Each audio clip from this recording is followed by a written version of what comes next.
इतनी देर इंतजार करने के बाद भी एक बस तक नहीं आई। कब तक ऐसे इंतजार करते रहेंगे? चलो पैदल ही घर चलते हैं। लेकिन इतनी धूप में कैसे चल पाएंगे? गर्मी से शरीर जल रहा है। जाना तो पड़ेगा, भैया के घर आने का समय हो गया है। लेट होने की वजह से हम लोगों ने उनके लिए खाने में कुछ नहीं बनाया। ऐसे में वो थके हारे काम करके घर आएंगे और खाने को कुछ नहीं मिलेगा तो उनकी क्या हालत होगी। तुम्हें तो पता ही है, चाहे जितना भी लेट हो भैया हम सबके साथ ही खाते हैं। हाँ कविता दीदी, आप सही बोल रही हो, हमें अब चलना चाहिए। वैसे भी इस गर्मी में बस का और कितना इंतजार करें। थोड़ी धूप तो लगेगी, लेकिन पैदल चलते रहे तो हम घर जल्दी पहुंच जाएंगे। इतनी बात करने के बाद सभी पैदल घर की तरफ निकल जाते हैं। ये है बंसी की तीनों बहनें, कविता, संगीता और पूनम। तीनों बहनें कॉलेज खत्म करके आपस में बातें करते हुए घर जा रही थी। कुछ दूर पैदल चलने के बाद पूनम बोली, देखो तो भरी दोपहर में भी आज पूरा रास्ता वीरान पड़ा है।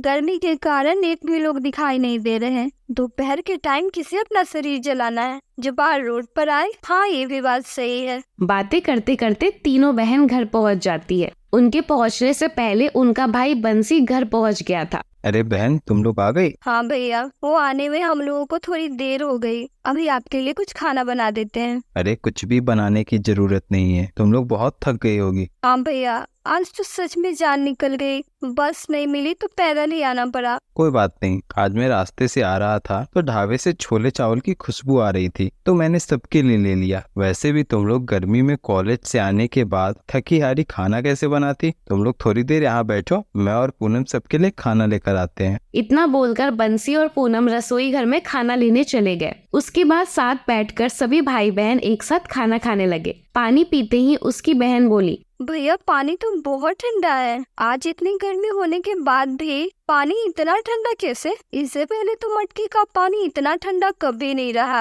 अरे मालिक से थोड़ी बर्फ मांग कर लाया हूँ, उसी को सुराही में डालकर रखा था, इसलिए पानी इतना ठंडा है। वाह भैया, ये तो आपने बहुत अच्छा काम किया है। इतनी गर्मी में हम बहनें घर आई थी, आपने तो ठंडा पानी पिलाकर मजे करवा दिए। आपने हमें खाना भी बनाने नहीं दिया। आप हमारा कितना ध्यान रखते हो, हमें कभी अकेला महसूस नहीं होने दिया। सच में हम सभी बहुत खुश नसीब है जो आप जैसा भैया मिला। तभी पूनम बोली, भैया आप शादी क्यों नहीं कर लेते? हमारी भाभी आ जाएगी तो ना आपको परेशानी होगी और ना हमें। नहीं नहीं, मैं अभी शादी नहीं कर सकता। मैंने माँ को मरते वक्त वादा किया था, मैं तुम तीनों की शादी के बाद ही खुद के बारे में सोचूंगा। क्या भैया आप हम सबसे प्यार नहीं करते जो हमारी शादी करने की इतनी जल्दी है? अरे नहीं, ऐसी बात नहीं है। मैं अपनी बहनों से बहुत प्यार करता हूँ। शादी होने में अभी समय है, धीरे धीरे कुछ पैसे जोड़ रहा हूँ। एक बार पैसे पूरे हो जाए और अच्छा घर परिवार मिल जाए, उसके बाद मैं तुम तीनों की शादी करके निश्चिंत हो जाऊंगा। इतनी बात करने के बाद बंसी वापस काम पर जाने लगा। अच्छा तुम सब अपना ध्यान रखना, अब मैं काम पर चलता हूँ, शाम को लौटूंगा।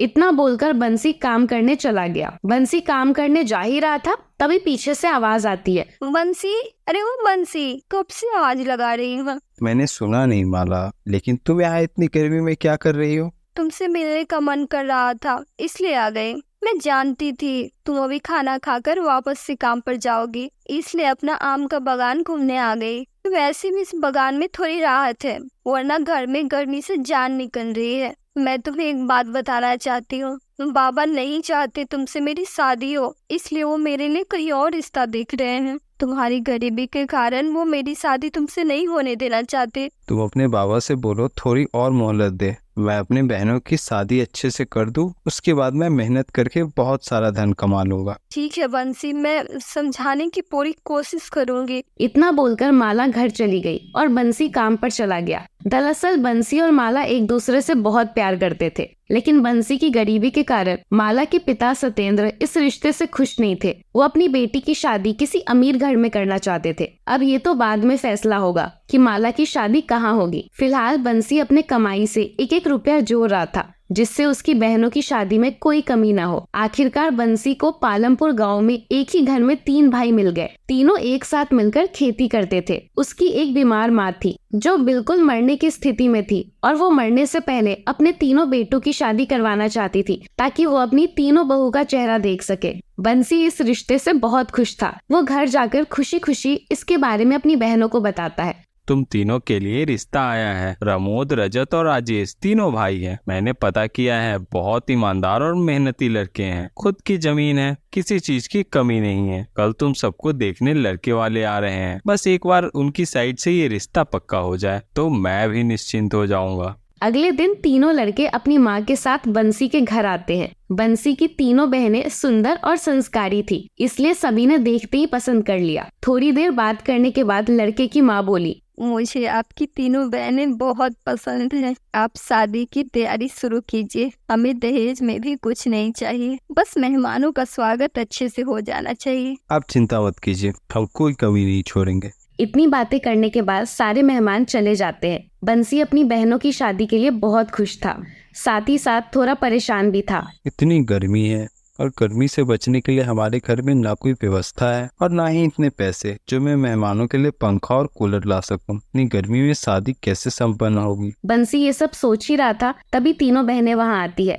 भैया, आप क्या सोच रहे हैं? आप लड़के वालों से बात करके शादी की डेट दूसरे महीने करवा दीजिए। इतनी गर्मी में शादी करना बहुत मुश्किल है। 5 किलो के लहंगे, गहने और मेकअप में तो हम लोग पिघल जाएंगे। मुझे पता है, लेकिन हम कुछ नहीं कर सकते। हमारी होने वाली सास बहुत बीमार है, उनके लिए ही ये शादी इतनी जल्दी हो रही है। ऐसे में परेशानी सिर्फ तुम्हें ही नहीं बल्कि मेहमानों को भी होगी। लेकिन मैं पूरी कोशिश कर रहा हूँ कि किसी को कोई परेशानी ना हो। तो चिंता मत करो, मैं कल ही अपने चचेरे भाई के पास जाता हूँ। वो शहर में रहता है, उसके पास धन भी अधिक है। कुछ पैसे उधार ले लूंगा और उन्हें शादी का न्योता भी दे दूंगा। इतना बोलकर बंसी वहाँ से चला गया। समय बहुत कम था, इसलिए वो शादी की तैयारियों में जोरों शोरों से लग गया। अगले दिन ही वो अपने चचेरे भाई के पास गया।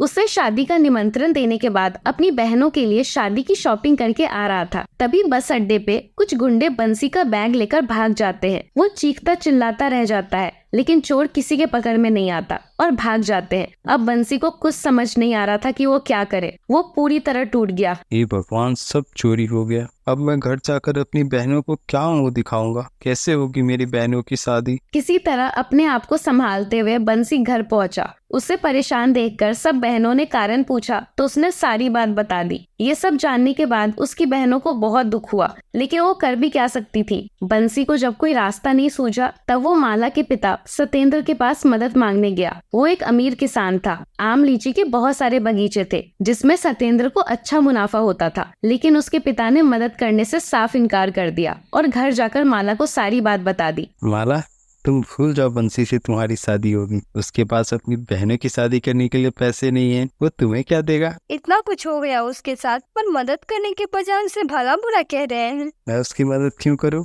मेरे पास फ्री के पैसे नहीं है। इतना बोलकर सतेंद्र वहाँ से चला गया। बंसी भी पूरी तरह टूट चुका था, इसलिए वो घर न जाकर नदी के किनारे जाकर बैठ गया। बैठे बैठे शाम से रात होने को था। थक हार कर वो घर जा ही रहा था, तभी उसने देखा कुछ लोग चुपके से अंधेरे में माला के बगान से आम और लीची तोड़कर एक गाड़ी में लोड कर रहे थे। ये सब देखकर वो भागता हुआ माला के घर गया और सारी बात माला के पिता को बता दी। वो कुछ आदमी को लेकर वहाँ पहुँच गए। समय रहते उस चोर को पकड़ लिया और पुलिस के हवाले कर दिया। इतना सब कुछ होने के बाद माला और बंसी की बहनें भी वहाँ पहुँच गई। सतेंद्र अपने किए पर शर्मिंदा था। वो सबके सामने बंसी से माफी मांगने लगा। मुझे माफ कर दो बंसी, मैंने तुम्हारी गरीबी को देखकर तुम्हें कभी पसंद नहीं किया। तुम मेरे से पैसे उधार लेने आए, वहाँ भी मैंने तुम्हारी मदद नहीं की और बेइज्जत करके भेज दिया। तुम चाहते तो बदला ले सकते थे, लेकिन तुमने ऐसा नहीं किया। तुमने आज मेरा लाखों का नुकसान होने से बचा लिया। आज तुमने सिद्ध कर दिया पैसे होने से सब कुछ नहीं होता। तुम्हारे जैसा ईमानदार और नेकदिल इंसान भी होना चाहिए। मैं अपनी बेटी के लिए एक अमीर लड़का ढूंढ रहा था, लेकिन अब समझ आया तुमसे अच्छा जीवन साथी मेरी बेटी के लिए नहीं मिल सकता। आप मेरे पिता समान हैं। इतना करना तो मेरा फर्ज था। ये तो आपका प्यार है जो आपने मुझे माला के काबिल समझा। अब 3 शादियां नहीं बल्कि 4 शादियां होगी।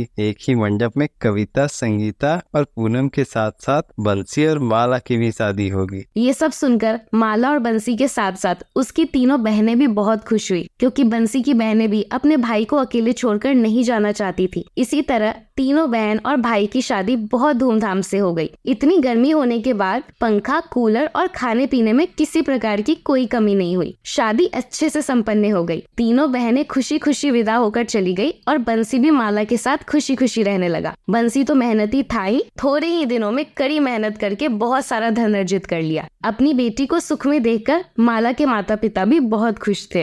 अगर आपको वीडियो अच्छा लगा तो वीडियो को लाइक करें और चैनल को सब्सक्राइब कर दें।